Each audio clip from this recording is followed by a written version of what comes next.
People often see the intestines as just a place where food passes through, and they don't even suspect what incredible things happen in the intestines, where immunity is essentially born. The intestines are a whole organism, home to about 100 trillion bacteria that form our intestinal microflora. In this video, you'll learn about 10 bad habits that are destroying your gut. Watch the video to the end, and I'll give you 3 tips that will help save your gut. 90% of all the bacteria in our intestines belong to 2 groups. The first group is called firmicutes, and the second group is bacteroidetes. People with mostly firmicutes are prone to obesity, while those with mostly bacteroidetes are prone to chronic gut inflammation. In a healthy person, the ratio of the 2 groups of bacteria is about the same, and this is very important for our health. The role of our gut's bacterial microflora isn't just food digestion and weight regulation, but also many substances and hormones beneficial to the body are formed in the intestines. For example, the happiness hormone serotonin is mainly produced in the gut and accumulates in the brain. So, 10 bad habits. First, frequent consumption of processed meat. Salami, sausages, hot dogs, they should be completely excluded from your diet. Processed meat contains a large amount of nitrosamines. Nitrosamines are a poison for our gut, for our good bacteria. If you really love processed meat, you can make it at home. The second one is frequent consumption of fried meat and foods fried in oil.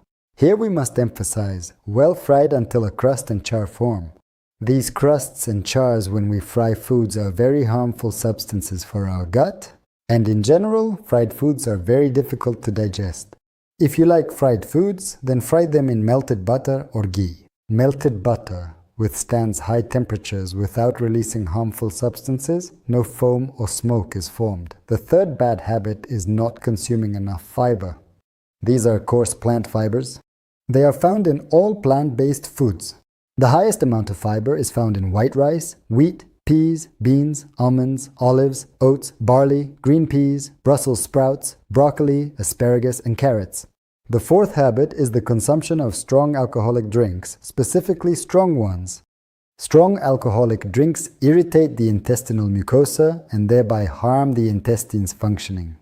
If you drink strong alcoholic beverages, you should consume them in smaller amounts. Irregular eating, that is, meals at the wrong time. I can already anticipate the comments saying, I eat whenever I want to. My grandmother, my parents ate the same way and they all lived a long time. But you must understand that habits are formed from many small habits. Yes, if you have only one bad habit, it might not affect your health, but most often we have a lot of these habits. I always say that from the perspective of Tibetan medicine, it's not what we eat that's important, but when we eat. Now I want to explain why this is so important. For example, from the perspective of Tibetan medicine, morning is considered the time of wind. At this time you can eat various foods, even products that you love. These are sweets, gluten, pastries, and so on. Right? And lunch is the time of bile, when you need to eat hard to process, hard to digest food, meat, fish, animal proteins, and so on. This is the time of bile. And dinner is the time of mucus.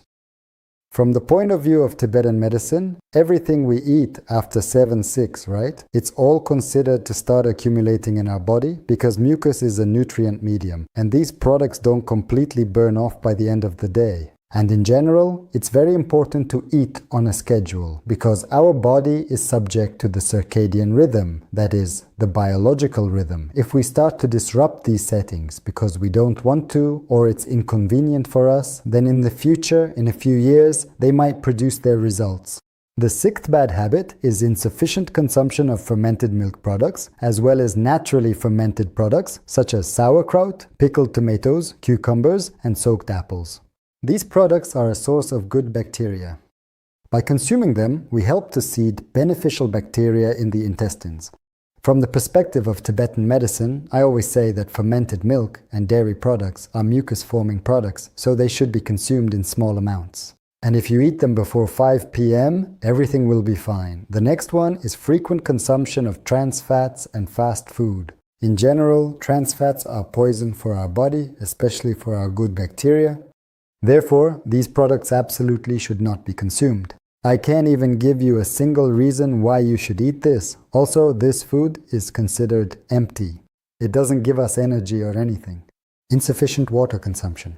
You all know that you need to drink water, but there's one explanation specifically related to the gut. When we eat fiber, for example, to improve gut function, we must keep in mind that fiber can be soluble or insoluble. Soluble fiber is also known as a gel-forming fiber, or a fiber that swells in volume, a growing fiber, and it needs water. When we drink water, this fiber swells, creates volume, and performs its function of improving bowel function. It's best to drink warm water, 50 to 60 degrees, 2 to 3 minutes before meals, and about 1.5 liters throughout the day, but no more than 2 liters. Constant stress causes systemic chronic inflammatory processes in the gut, which constantly have a negative effect on the intestinal mucosa. And chronic, slow-moving inflammatory processes destroy these villi, thereby reducing the absorption area in the intestines. The fewer villi there are, the smaller the absorption area. This is exactly why many people develop a sensitivity to gluten. I have a video about gluten. You can watch it on my channel. Paranoid cleanliness, meaning disinfecting everything, cleaning everything, washing everything. When we create perfect cleanliness, it's also very bad for our intestines. As I've already mentioned, about 100 trillion bacteria live in our intestines. Of course, a certain percentage of those are opportunistic and pathogenic bacteria. They aren't all good bacteria. You just always need to create a balance. But if we sterilize and clean everything all the time, we don't really give the intestine's natural immunity a chance to build up. Thus, if we do come into contact with some bacteria, we'll probably get sick right away. Here are 3 simple tips that can help you save your intestines. First, in the morning, you should start the day with a glass of warm water. A glass of warm water can really help us to jumpstart the entire digestive tract, starting from the stomach and ending with the intestines. The second tip is to use probiotics from time to time. When choosing probiotics, you should check what predominates, Firmicutes or Bacteroidetes. You can take a test and determine all of this, but if you want to do it just for prevention, then you should choose probiotics where these ratios are relatively equal. The third tip: please take a look at the 10 bad habits I've already told you about. Study them carefully and if possible, don't do those things.